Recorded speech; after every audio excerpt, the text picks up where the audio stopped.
Hello viewers, আসসালামু আলাইকুম। Welcome to রিমাস cooking recipes. তো আজকে চলে আসলাম শবে বরাত স্পেশাল একটি হালুয়ার রেসিপি নিয়ে আপনাদের মাঝে। তো আজকে আমি সুজির কাটলি বরফি হালুয়া নিয়ে চলে এসেছি। খুবই অল্প সময়ে এই রেসিপিটি কিন্তু ঝটপট তৈরি করে নিতে পারবেন, কোনো ঝামেলা ছাড়াই।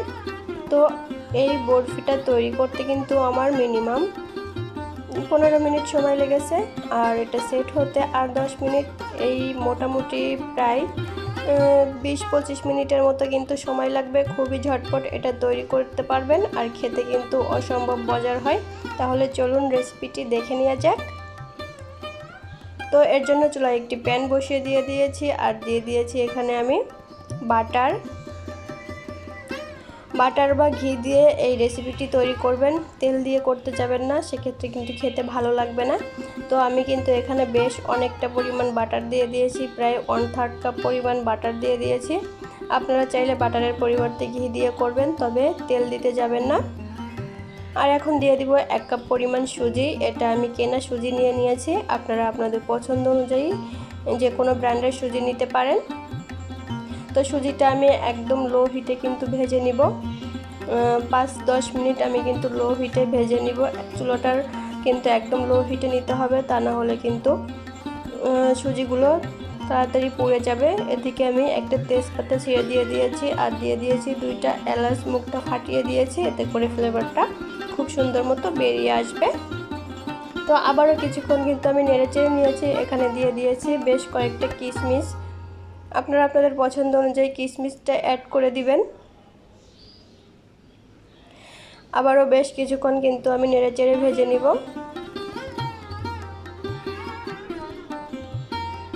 এ পর্যায়ে দিয়ে দিব লিকুইড দুধ। এখানে আমি 2 কাপ পরিমাণ লিকুইড দুধ দিয়ে দিব, আর এই দুধটা কিন্তু আমি আগে থেকেই জাল করে রেখে দিয়েছিলাম। অবশ্যই লিকুইড দুধটা কিন্তু জাল করে রেখে দিবেন, আর গুঁড়া দুধ হলে সেক্ষেত্রে কিন্তু গরম পানিতে গুলিয়ে নিতে পারেন। আর খুব সুন্দর মতো অনবরত নেড়েচেড়ে এটা মিশিয়ে নিতে হবে। আর এ পর্যায়ে কিন্তু চুলার আঁচটা মিডিয়াম লো হিটে রাখতে হবে। চুলার আঁচটা বাড়িয়ে কিন্তু এই কাজটা করা যাবে না, সেক্ষেত্রে কিন্তু সুজিটা খুব ভালোভাবে সেট হবে না, মিশবে না দুধের সঙ্গে। তো আমি কিন্তু অল্প অল্প করে দুধ দিয়ে এটা মিশিয়ে নিয়েছি। আমার 2 কাপ পরিমাণ দুধ এখানে লেগেছে। আর এখানে কিন্তু আমি দিয়ে দিয়েছি স্বাদ মতো চিনি। আমি এখানে প্রায় 1 কাপ পরিমাণ চিনি দিয়ে দিয়েছি, আর চিনিটা আপনারা আপনাদের স্বাদ অনুযায়ী দিয়ে নেবেন, কম বেশি করে দিয়ে খুব ভালোভাবে কিন্তু এটা মিক্সড করে নিতে হবে। দেখুন আমার এটার হালুয়াটা একদমই কমপ্লিট হয়ে গিয়েছে। দেখুন একদম আঠালোভাবে এই ডোটা তৈরি করে নিতে হবে। হালুয়াটা একদমই রান্না কমপ্লিট। তো এখন আমি এটা একটা প্লেটে উঠিয়ে নিব। তো আমি এই প্লেটটায় কিন্তু হালুয়াটা সেট করব, যেহেতু আমি বরফি আকারে এটা কেটে নিব, পরিবেশন করব বরফি আকারে, সেজন্য এখানে আমি খুব সুন্দর করে চেপে চেপে এটা সেট করে নিব। তো আমি যে তেজপাতার এলাচটা দিয়েছিলাম সেগুলো কিন্তু বেছে ফেলে দিব, তাহলে কিন্তু এটা বরফিটা কাটার সময় ওটা বেঁধে কিন্তু ভেঙে যেতে পারে, আর মুখে পড়লে কিন্তু ভালো লাগবে না। তো হাতের সাহায্যে এভাবে কিন্তু আমি খুব সুন্দর করে সেট করে নিয়েছি।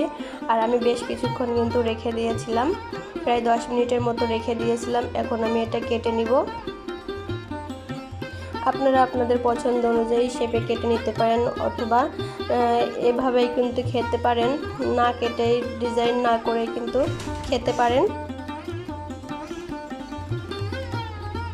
তো এই রেসিপিটা কিন্তু আমি যেভাবে তৈরি করলাম, এভাবে তৈরি করলে কিন্তু খেতে অসম্ভব মজার হবে। তো অবশ্যই ফলো করবেন আমার এই রেসিপিটি। তো দেখুন আমি একটি প্লেটে পরিবেশন করে দিয়েছি, আর এর উপরে কিন্তু আমি বাদাম দিয়ে পরিবেশন করব। আপনারা চাইলে কিন্তু বাদামটা যখন হালুয়াটা তৈরি করবেন তখনও কিন্তু কুচিয়ে দিতে পারেন। তো আমি কিন্তু হালুয়াটা তৈরি করার সময় কোনো প্রকার বাদামের কুচি অ্যাড করিনি, যেহেতু আমি পরিবেশন করব বাদাম দিয়ে, সেজন্য আমি আর হালুয়ার ভিতরে অ্যাড করিনি। আপনারা চাইলে অ্যাড করতে পারেন।